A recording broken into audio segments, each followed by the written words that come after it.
বাসরাতে তুমি আর আমি যা করছি, এটা যদি কেউ জানে, কি যে হবে। ধুর ছাই, বোকার মতো কথা বলছো কেন? আমার বউয়ের সঙ্গে যা ইচ্ছা তাই করব। আর বাইরের মানুষ জানবে কি করে, হ্যাঁ? আচ্ছা, বাদ দাও। পেয়েছো তুমি? না, আমি এখনো পাইনি। তুমি পেয়েছো? না, আমিও পাচ্ছি না। খুঁজতে থাকো, সময় নিয়ে ভেবো না।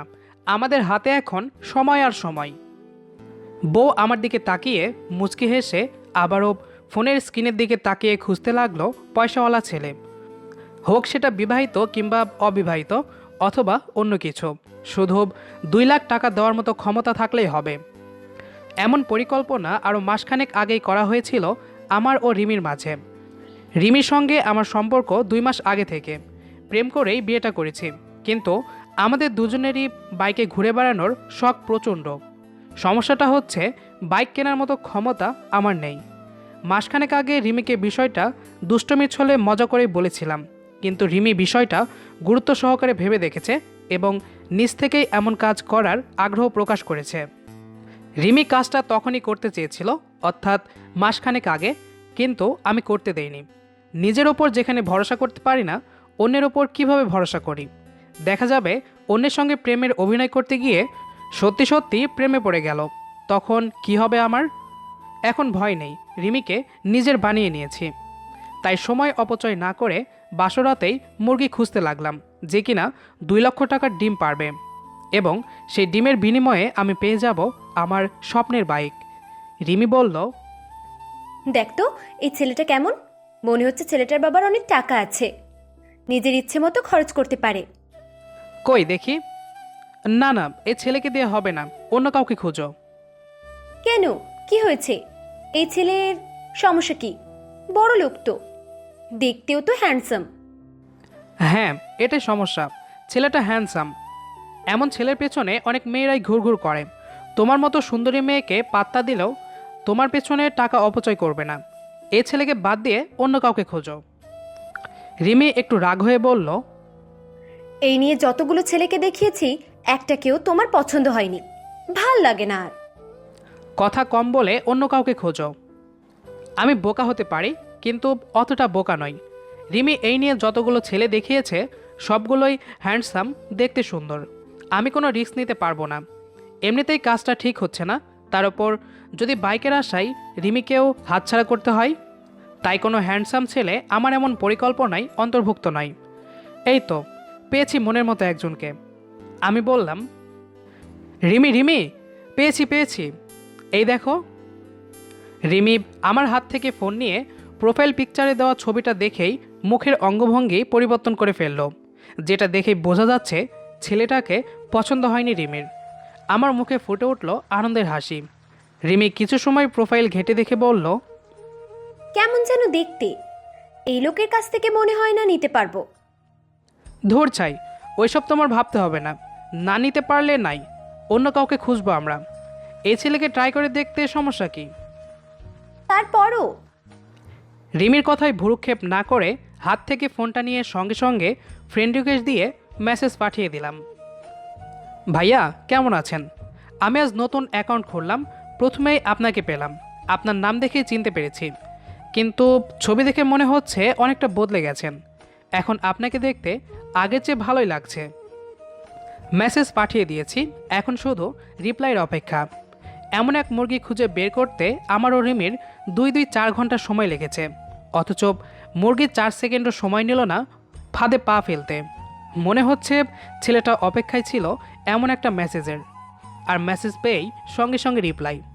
ওর ব্যথা আমিও বুঝি, একটা সময় আমিও সিঙ্গেল ছিলাম। কে ভাই তুমি? এভাবে ফেক আইডি খুলে সিঙ্গেলদের সঙ্গে মজা নিতে নেই, পাপ হবে পাপ। এমন এক রিপ্লাই পেয়ে হাসি আমার থামছেই না। নিজের প্রতি কতটা আত্মবিশ্বাস হলে এমন একটা রিপ্লাই দিতে পারে মানুষ। আমারও মনে পড়তে লাগলো আমার অসহায় দিনগুলির কথা। হাসি আমার থামছেই না। অন্যদিকে রিমির মুখে হাসির কোনো ছিটে ফোঁটাও নেই। এবার মূল কর্মে নেমে আসি। সঙ্গে সঙ্গে রিমির 2টা ছবি সেন্ড করে দিলাম। জানি ছবি দেখেও নিজের ওপর থাকা আত্মবিশ্বাস এত সহজে ভেঙে পড়বে না, তাই ছবি সেন্ড করার সামান্য সময় পর কল দিয়ে রিমির কাছে ফোন ধরিয়ে দিলাম।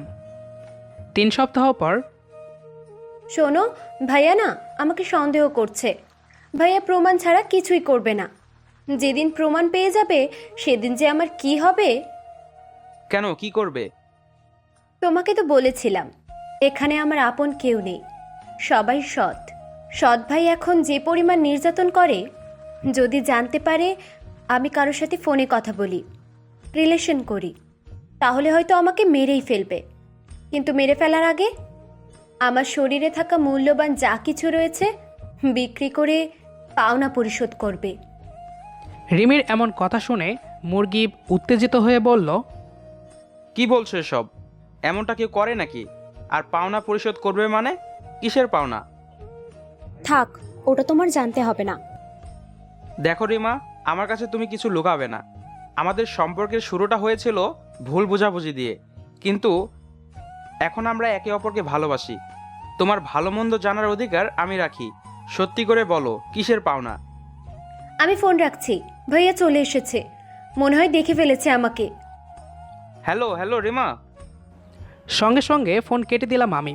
স্পিকারে দিয়েই কথা বলছিল রিমা, দুঃখিত রিমি। মুরগির কাছে রিমি হচ্ছে রিমা। এই অল্প সময়ের মধ্যে রিমি মুরগিকে সম্পূর্ণ বশ করতে পেরেছে। প্রথম সপ্তাহে এত কথা হয়েছে চ্যাটিংয়ের মাধ্যমে যে দ্বিতীয় সপ্তাহেই প্রেমের সম্পর্ক শুরু। মুরগি এখন রিমার প্রেমের সাগরে হাবুডুবু খাচ্ছে। তাই সময় অপচয় না করে পরিকল্পনা অনুযায়ী পরিকল্পনার শেষ পর্যায়ে চলে এসেছি। এবার আমার অভিনয়ের পালা। মুরগিকে কল দিয়ে কল রিসিভ করতেই অভিনয় শুরু। হ্যালো, কে বলছেন আপনি? জি, আমি রায়হান খান চৌধুরী। রিমাকে কিভাবে চিনেন? ও কি হয় আপনার? মুরগি অত্যন্ত নরম কণ্ঠে বলল, ভাইয়া, আপনি একটু মাথা ঠান্ডা করুন। আমি আপনাকে সব বুঝিয়ে বলছি। এখানে রিমার কোনো দোষ নেই। আমি আপনাকে শুরু থেকেই সব বলছি। আমি জোর গলায় রাগান্বিত কণ্ঠে বলতে লাগলাম, কুত্তার বেবি, শুয়ারের বাবু, সত্যি করে বল, রিমা তোর কি হয়? তোর সাথে ওর বিয়ে হয়েছে?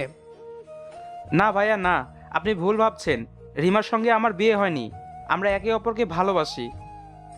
কি বললি তুই? ওই, কি বললি তুই? কুত্তার বেবি, শুয়ারের বাবু, তোর বাসা কই? তোর বাসার ঠিকানা দে, তোর ওইখানে আইসা খুন করব। তোর এত বড় সাহস? রিমি জোরে জোরে বলতে লাগলো। ভাইয়া প্লিজ আমাকে মেরো না, প্লিজ ভাইয়া আমাকে মেরো না, আমি ওকে ভালোবাসি, ওর সঙ্গে এভাবে কথা বলো না। আমার অ্যাক্টিংয়ের সময় শেষ। ফোন কেটে মোবাইল একেবারে অফ করে দিলাম। এখন আর কিছুই করতে হবে না, বাকিটা এমনি এমনি হয়ে যাবে। রাতের 2টার দিকে অন্য একটি সিম দিয়ে মুরগির নাম্বারে একটি মেসেজ পাঠিয়ে দিলাম। রায়হান, আমি তোমাকে ছাড়া বাঁচবো না। তুমি কি আমাকে আজ রাতের মধ্যে এখান থেকে নিয়ে যাবে? তুমি যদি আমাকে না নিয়ে যাও, আমার আত্মহত্যা করা ছাড়া আর কোনো উপায় থাকবে না। কিন্তু তোমার কাছে আমার একটা রিকোয়েস্ট। আমার আপন মা ওদের কাছ থেকে 2.5 লক্ষ টাকা ধারে নিয়েছিল, যেটা পরিশোধ করতে পারেনি। এর আগেই চলে গেছে দুনিয়া ছেড়ে। আমি অনেক কষ্টে কিছুটা পরিশোধ করতে পেরেছি। বাকি 2 লক্ষ টাকা তুমি পরিশোধ করে দিবে? এই টাকার জন্যই আমার জীবনে এত কষ্ট। যদি আমার ভালোবাসার এইটুকু মূল্য দিতে পারো, করে দিও। এটাই আমার শেষ চাওয়া তোমার কাছে।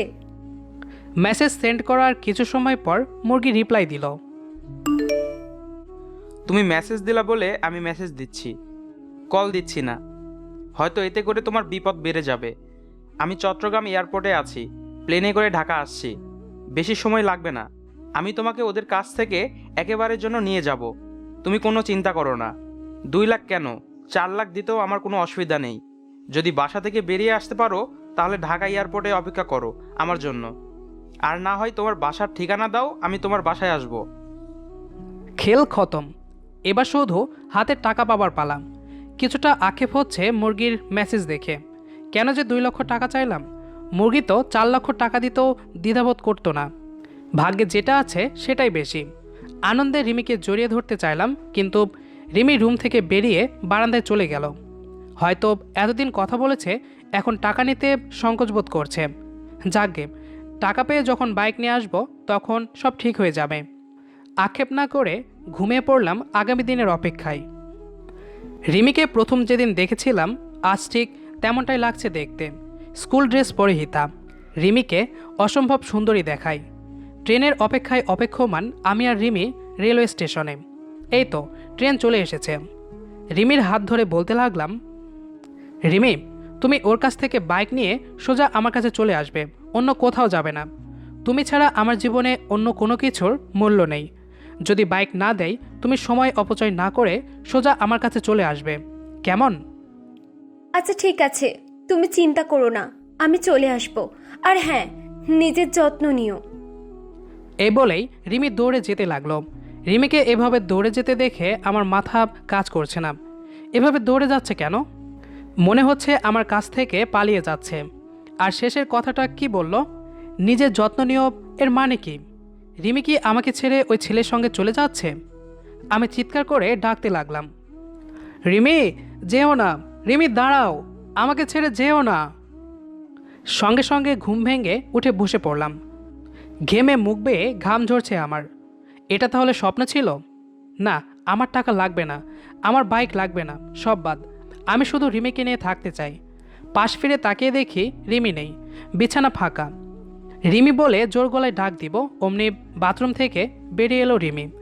আমাকে বসে থাকতে দেখে রিমি বলল, উঠে পড়েছো? জলদি ফ্রেশ হয়ে নাও। ছেলেটা মেসেজ দিয়েছে, সে চলে এসেছে, এয়ারপোর্টে টাকা নিয়ে অপেক্ষা করছে। আচ্ছা, কিভাবে নিবা টাকাটা? আমি ধমক দিয়ে বলতে লাগলাম, কোনো টাকা নিতে হবে না, সব বাদ। আর কোনো কথা বলবো না এই বিষয়ে। আমার টাকা লাগবে না, বাইক লাগবে না, সব বাদ। কি বলছো তুমি আবোল তাবোল? ছেলেটা টাকা নিয়ে বসে আছে, আর এখন তুমি এমন কথা বলছো? বললাম না কোনো কথা বলবে না এই বিষয়ে। আমার কিচ্ছু লাগবে না, যা করেছি যা হয়েছে সব বাদ। জলদি গিয়ে নাস্তা রেডি করো, আমি ফ্রেশ হয়ে আসছি। তারপর আমরা বাইরে গিয়ে ঘুরবো, এই বিষয় মাথা থেকে ঝেড়ে ফেলো। রিমি নীরব মূর্তির ন্যায় দাঁড়িয়ে রইল আমার পানে চেয়ে। আমি আর কোনো কথা না বলে ওয়াশরুমে চলে গেলাম। ওয়াশরুমে গিয়ে দরজা বন্ধ করে আবারও বলতে লাগলাম, এভাবে দাঁড়িয়ে না থেকে যেটা করতে বলেছি সেটা করো, গিয়ে নাস্তা রেডি করো। অনেকটা সময় লাগিয়ে গোসল করেছি, মাথায় অনেকটা পানি ঢেলেছি। ঠান্ডা মাথায় ভেবে দেখেছি এতদিন যে কাজটা করেছি সেটা কতটা জঘন্য একটি কাজ, এর ফলাফল কতটা ভয়াবহ হতে পারে এখন মাথায় আসছে। এমন টাকা দিয়ে বাইক কিনলে দুর্ঘটনা যে কতটা, থাক আর ভাববো না। রিমিকে নিয়ে কোথাও ঘুরতে যাব, সব ঠিক হয়ে যাবে। অনেকক্ষণ বসে আছি নাস্তার অপেক্ষায়, রিমির কোনো সাড়া শব্দ পাচ্ছি না। মাঝে কয়েকবার রিমিকে জোর গলায় ডাক দিয়েছি, কোনো উত্তর পাইনি। হয়তো রেগে আছে আমার ওপর। যাই, গিয়ে রাগ ভাঙাই। কি ব্যাপার, রিমি কই? পুরো বাড়ি তন্ন তন্ন করে খুঁজেছি, রিমির কোনো অস্তিত্ব নেই। ফোন হাতে নিয়ে দারোয়ানকে কল দিলাম। দারোয়ান বলল, রিমি নাকি বাসা থেকে বেরিয়ে পড়েছে আরও অনেকটা সময় আগে। আমার মাথায় যেন আকাশ ভেঙে পড়ল, পার নিচ থেকে মাটি সরে পড়ল। বুকের মাঝে থাকা হাড়গুলো ভেঙে যাওয়ার শব্দ আমার কান অবধি আসছে। রিমি কি তাহলে সত্যি আমাকে ছেড়ে চলে গিয়েছে? তৎক্ষণাৎ আমার ফোনে একটা মেসেজ আসে। মুরগি যদি জেনে বুঝে নিজের ইচ্ছায় শেয়ালের গর্তের মুখে নিচে গিয়ে আনন্দ মনে পোকামাকড় খেতে আসে, শেয়ালের কর্ম কি বসে বসে মুরগির নাচ দেখা? কখনোই না। মুরগি আর সেখান থেকে ফিরে যেতে পারবে না। এটুকু জ্ঞান বুদ্ধি মুরগির না থাকলেও আপনার মতো মানুষের থাকা উচিত ছিল। মেসেজটা একবার পড়ে কিছুই বুঝতে পারছি না, তাই কয়েকবার পড়লাম, তবুও মাথা কাজ করছে না। এখানে মুরগি দ্বারা কাকে বোঝানো হচ্ছে? আরও কয়েকবার পড়লাম, অতঃপর আমি বুঝতে সক্ষম হলাম, শেষমেশ মুরগিটা আমি হয়ে গেলাম। শিক্ষার বিষয়টা ভেঙে বলার প্রয়োজনবোধ মনে করছি না। আশা করি শিক্ষার বিষয়টা কী ছিল সেটা আপনারা বুঝতে পেরেছেন। আমাদের আজকের গল্পটি আপনার কাছে কেমন লেগেছে সেটি অবশ্যই কমেন্ট করে জানাবেন। দেখা হচ্ছে আবারও নতুন কোনো গল্প নিয়ে, সেই পর্যন্ত আমাদের সাথেই থাকবেন। আর ভিডিওটি যদি ভালো লেগে থাকে তাহলে অবশ্যই ভিডিওটিতে একটি লাইক দেবেন। ধন্যবাদ সবাইকে।